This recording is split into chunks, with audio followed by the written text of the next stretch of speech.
김용태 입장 표명은 빠르면 빠를수록 좋다. 김건희 여사가 사과해야 된다. 궁색한 변명도 하루 이틀이다. 이런 위험 부담이 커지게 되면 지속적으로 특검법이 부결될지 장담이 어렵다. 다만 이제 서정 변호사가 아까 잠깐 언급했던 건 이게 아직까지는 의혹 수준이고 명품백 하나 정도는 대통령이 대신 사과를 했는데 뭐 또 지금 여사가 사과를 하냐 뭐 이런 표현 썼어요. 이현정 의원님. 네. 근데 대통령실 기류는 어제도 그렇고 오늘도 여러 의견을 듣고 있다. 혹은 지금 아까 잠깐 제가 제목으로도 짚어봤지만 지금은 사과 타이밍이 아니다라는 입장을 대통령실은 내는 것 같거든요. 언제 사과 타이밍일까요? 저는 대통령실이 잘못된 논리에 빠져 있는 게 사과를 하면 더 공격을 할 것이다라는데요. 어차피 야당은 공격합니다. 사과를 하든 안 하든 공격을 해요. 중요한 것은 국민의 생각입니다. 자, 김건희 여사가 예를 들어서 지금 명태균 씨라는 사람과 문자를 나눴는데 왜 공천 이야기를 하죠? 그게 부적절한 거 아닙니까?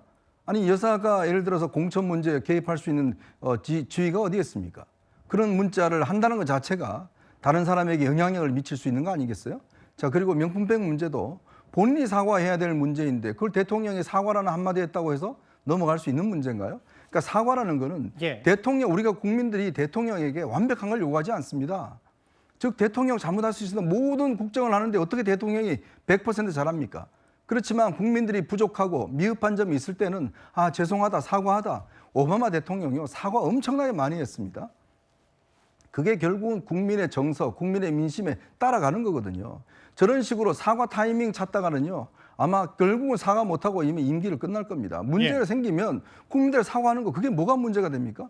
예를 들어서 집권자가 무슨 뭐 완벽한 사람이 아니잖아요. 그리고 여사가 예를 들어서 조금의 어떤 단지 위법이냐 불법이냐 이 문제를 떠나서 국민 정서에 맞지 않는 일을 하더라도 그 문제에 대해서 충분히 사과할 수 있는 거 아니겠습니까?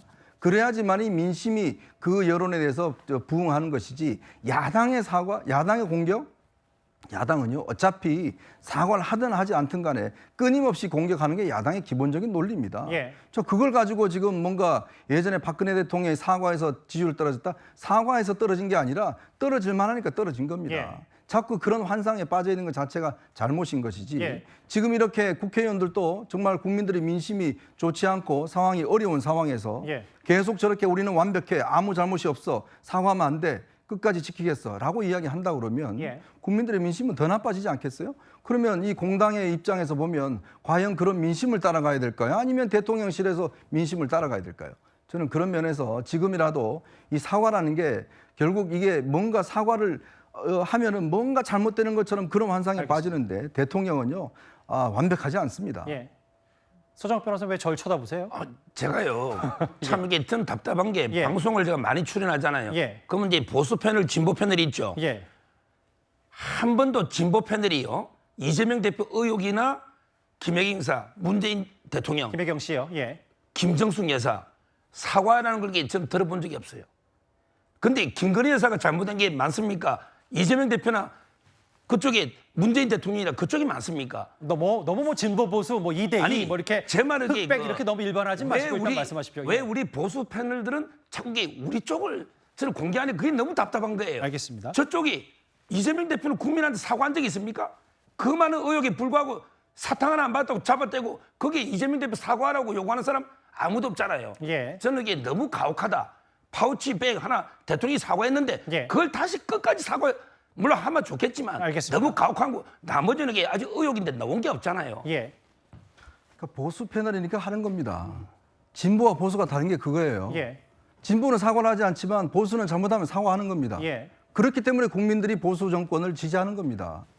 그걸 똑같이 나눠서 진보는 사과 안 하니까 보수는 하지 말아야 된다? 항상 그렇게 똑같이 하면 결국 아무런 남는 게 없잖아요. 국민들이 보시기에는 그래도 보수들은 저 사람들은 잘못하면 사과하고 그리고 국민들에게 반성하고 한다. 이런 것이 받쳐야지만이 다음에 다시 정권 주지 않겠어요? 똑같이 한다고 우리도 똑같이 해야 된다는 그런 논리가 세상에 먹히는 게 어디 있습니까? 됐죠? 이 정도면 됐을 것 같아요. 갑자기 토론회장이 돼가지고요. 그런데 당장 민주당은요 오늘 김건희 여사 특검법이 재표결에서 부결되자마자 집중 공세를 퍼붓고 있습니다. 오늘 아침부터의 민주당 분위기 화면을 만나보겠습니다. 국민 앞에 오만하고 정의 앞에 비겁하고 권력 앞에 양순한 검찰이 용을 쓰고 봐줘도 국민 재판은 이미 유죄입니다. 면피용 사과로 끝날 일이 아닙니다.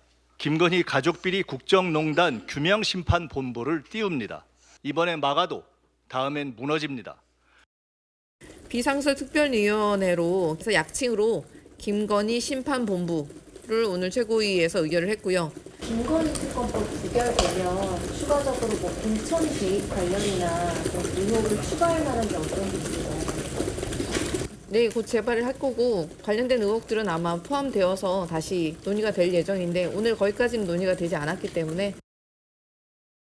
근데 이제 뭐 이런 부분들도 있긴 한데 장현주 변호사님 뭐 이제 그렇다고 이제 특검법이 부결됐다고 뭐 여사 가족 비리 및 국정농단 규명 심판본부를 만들어서 뭐 더 센 특검법을 갖고 나오겠다. 이것 또한 또 야당의 정치 공세의 일환 아닌지라는 비판도 있거든요.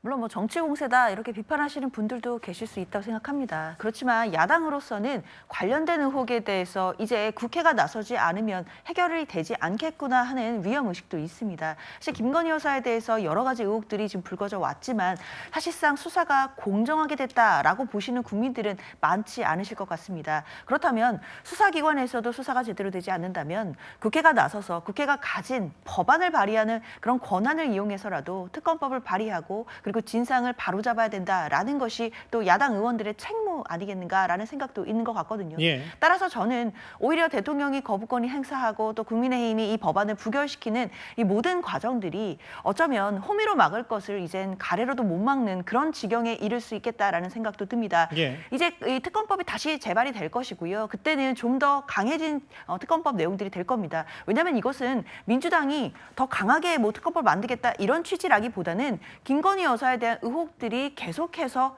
늘어나고 또 추가로 확대 재생산되고 있기 때문입니다. 지금 공천 개입과 관련된 논란 이런 의혹들도 분명히 있는 것이기 때문에 다음 특검법에서도 관련한 내용들이 추가로 들어갈 가능성이 높고 그때는 사실상 국민의힘 내부에서도 과연 이탈표 없이 정말 똘똘 뭉쳐서 재표결 상황이 온다면 부결을 시킬 수 있을지 이제는 아무도 장담할 수 없는 상황이라고 봅니다. 예.